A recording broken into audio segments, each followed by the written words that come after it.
What does a tent, an e-bike, and some really fun cookout foods have in common? Did you guess it right? Join us as we discover what to expect when camping and e-bike riding at McDowell Nature Preserve in southwest Charlotte, North Carolina. Now, of course, you're going to have to make reservations in advance, but when camp day finally rolls around, you're going to get up in the morning and you're going to wait. And then you're going to wait some more because check-in time isn't until 3 o'clock p.m. You'll check in at that cool little building there, and then they will give you your gate code number and your campsite number. So you'll open up the gate, and then you'll drive over to your campsite, and this is what you'll find. It's a gravel pad that's level, but keep in mind that it's gravel because it's pointy and sharp and stuff. They provide a picnic table, a little fire pit/grill, and they do provide electricity and water. Note, there is a bathhouse in this campground where you can use restrooms, etc. But depending on how far away your tent is, you might want to consider just bringing your own facilities like we did.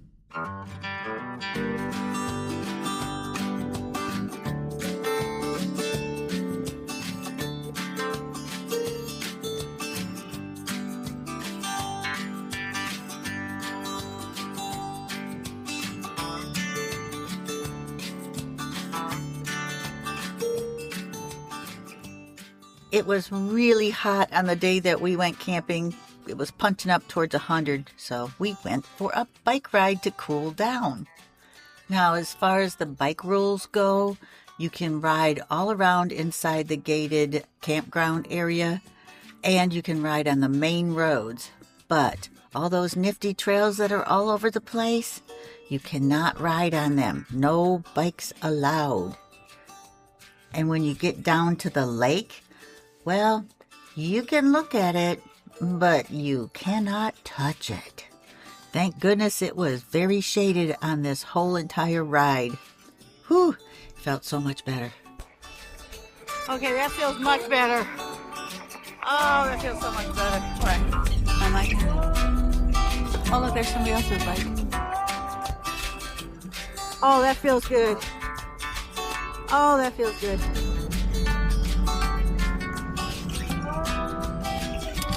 Hey! Better.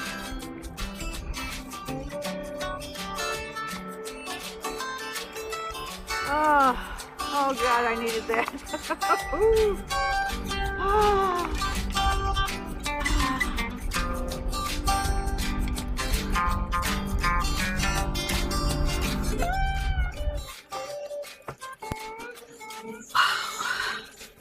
You notice I don't have sunglasses on because it is so shady here.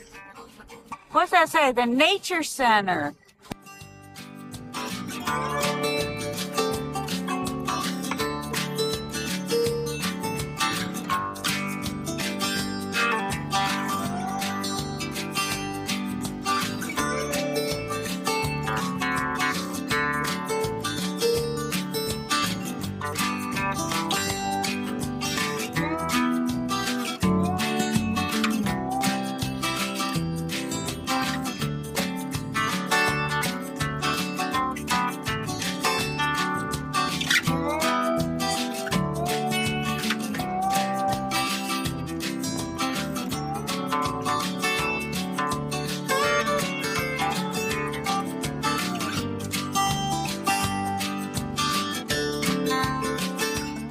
After we were all cooled down, we headed back to our campsite to start cooking those fun foods.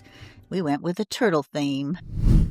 Using a Ritz cracker, some cream cheese and cheddar cheese, and then topped with half of an olive. We had crackerdles. For the main course, Dell wanted to have bacon cheeseburgers.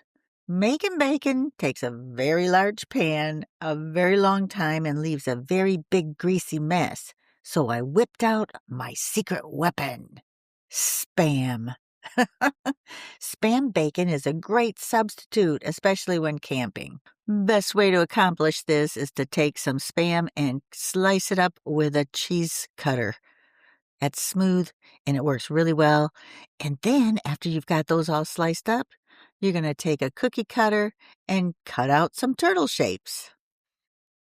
If you cover them with parchment paper and slip them into a baggie, you can easily take them with you to your campsite. And you'll notice that they cook up a lot faster than bacon without all that greasy mess. So, what do turtles call their famous ones? Celebrities. And what does a turtle need if they want to go bicycle riding? A helmet. And what does a turtle need when going camping? A shelter. Now all we gotta do is just bless the meal and dig in.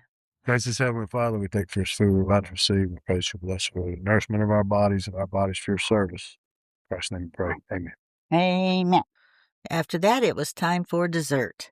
What I did was I took puff pastry and then cut them into turtle shapes. And instead of baking them as per the instructions, I decided to fry them. You see how thin they are there? Little butter in the bottom of the pan. And then if you cover the pan, it makes it like a pretend oven, but you've got to cook them way down on low. You'll just flip them one time and cover it again until they're nice and brown on both sides. And then you'll remove them from the frying pan and you're going to drizzle honey over each one of them. And then sprinkling a combination of cinnamon and sugar over each one of them. Kind of like sopapillas, turtle pillas, only we call them dessertles. And oh my goodness, they are so good. Oh, That'll do nicely. oh my gosh. That will do nicely. That was a great turtle delicious meal. Time to douse the fire out, get everything all cleaned up, and then say good night. So there you have it. That's what it's like to camp and e-bike at the McDowell Nature Preserve. However, full disclosure, during the broad daylight, raccoons were circling our tent, and there were a ton of ants. And with the temperatures being almost 100 degrees, yikes! But we sure did have a nice bicycle ride. It was peaceful and quiet here. The campground was pretty empty due to the high temperatures and due to the fact that it wasn't the summertime per se. School wasn't out yet, and this was a weekday. But our experience was quiet and peaceful. And I have one more thing to say. What state of mind does a turtle go into when he finds out how much tent camping costs? Shell shock. I'm at the McDowell Nature Preserve campground and I can't get in. So, just so you know, when they say 3 to 4 person tent, I just want you to remember this rule of thumb. It means one person. Hi, it's a brand new tent. It's called the Toof. The Tuff. Toog tube. Oh my gosh, look how thick that is. All right, so I need the mayo. Ooh, fun. Stop stepping. Bun, stop stepping. No, I don't mind dirt. Dirt don't hurt. Like all tents, they lie when they say 3 to 4 person. They know why there's 4 people going to fit in that tent. Not even 2, really. Maybe 4 pygmies. Pygmies? Pygmy. Yes, 4 pygmies.